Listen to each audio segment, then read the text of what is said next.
80% of companies are using LinkedIn as a primary tool to find employees. Anyone use LinkedIn? Okay. The reason why LinkedIn has more value than, say, Monster.com for shopping employees is that resumes on LinkedIn are essentially peer-reviewed. On Monster, you are marketing yourself, and you can write anything you want by posting your resume, and nobody has anything to say about it. But on LinkedIn, all of the people that you worked with in the past can write something about your performance on there. So your career has essentially been peer-reviewed, and so it has a lot more value than just marketing. So peer-reviewing the data, and that's where the whole idea of marketing and media versus social media, where it separates. Twitter is a microblogging tool to share information in real time. Ashton Kutcher and Ellen DeGeneres combined have more Twitter followers than 39 states have population. They've got 9 million followers between the two of them. Obama has 3.3 million, and Ashton's got 4.6. He's the number one dude on Twitter, Ashton Kutcher. And he says nothing. I don't know why he has so many followers. He says nothing all day long. Over 200 million blogs, okay? And we'll get into blogs in a little while, but a blog is basically somebody posting something, writing their own little newspaper and publishing their own ideas on the internet through a web page, through something like blogger.com or WordPress or another blog site. 34% of bloggers post opinions about products and brands. I think this statistic has increased. 25% of search results of the world's top 20 largest brands are linked to user-generated content. So if you're searching for Coke or you're searching for Land O'Lakes, a lot of the content that comes up is from blogs, not necessarily from commercial websites. I'm going to skip that. That's useless. The word blog is irrelevant. What's important is that it's now common and soon will be expected that every intelligent person and quite a few unintelligent ones will have a media platform where they share what they care about in the world.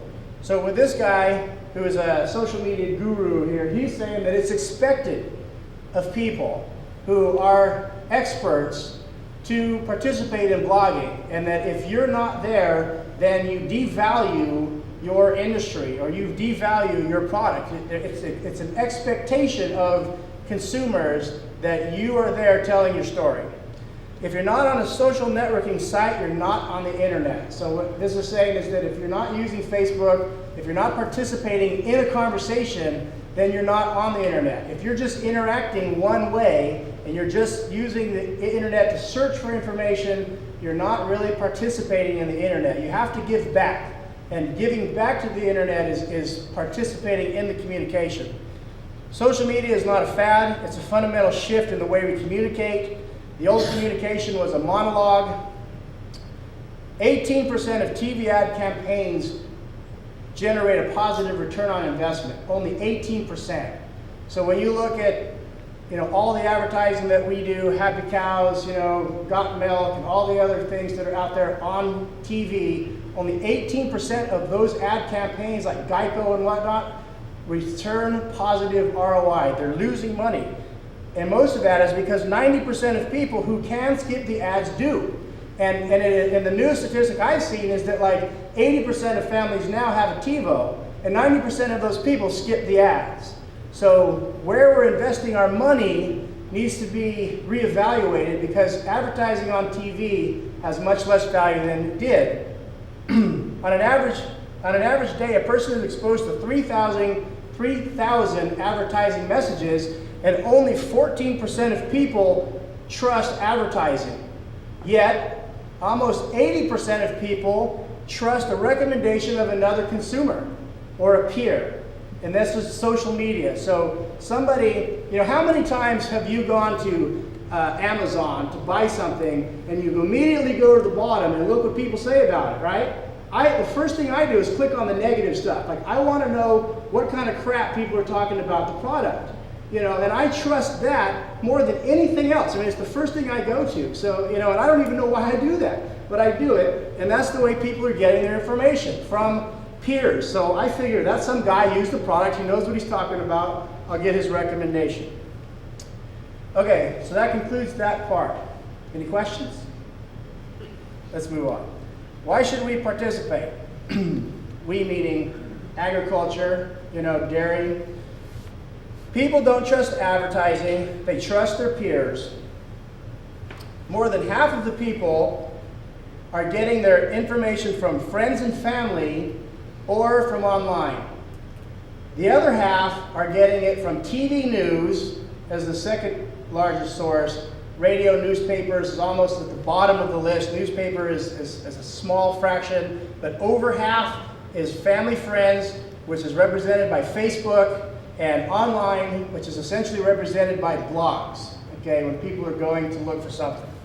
If we don't act to tell our story, we will continue to lose our social license to operate as dairy producers. And I'm going to tell you now what this means. People are talking about food and ag right now on the internet all day long.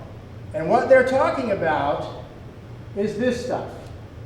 Food Inc., Death on a Factory Farm, the Omnivore's Dilemma, the beef recall, myths about agriculture, what the problem with corn is, antibiotics in milk, animal welfare. These are the subjects that people are seeking out and talking about online. And the people that they're talking to are the Humane Society of the United States and PETA and other organizations like Michael Pollan, who claim that we should all go back to a utopian type of local organic diet, and even if you live in Minnesota and there's snow on the ground for 9 months out of the year, somehow that's supposed to happen. But this is what people are talking about. And it is my opinion that most people would prefer to get some information from somebody that's like them, that they can trust, than some whack job extremist.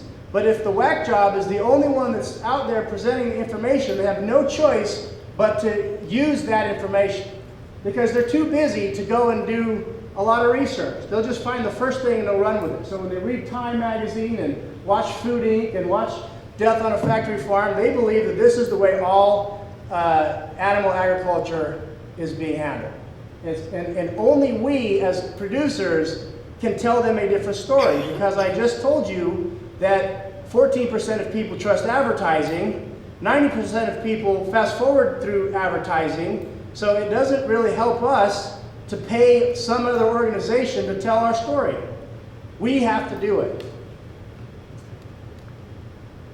So this whole thing about social license, I'm taking this from a presentation I saw by Charlie Arnott, who runs the Center for Food Integrity, and they're very involved in the animal welfare issue, and they've been talking about this for some time, and I've had the opportunity to see them, and I'm going to paraphrase and break down just some very specifics from this issue. He talks about a challenge that we have as producers. He says that producing food for the vast majority not involved in food production is a noble pursuit. But how do we earn and maintain the social license we need to feed 390 million Americans and 2.7 billion more people around the world in 40 years? A social license is the privilege of operating with minimal formalized restrictions like legislation, regulation, or market requirements based on maintaining public trust by doing what's right. So how do people know that we're doing what's right? How do they trust us? Social media is how they're going to get access to that information. That's how they're going to know they can trust us, because like I said before, 14% trust advertising, 70% trust peers, fast forward commercials. So social media is where this trust is going to come from.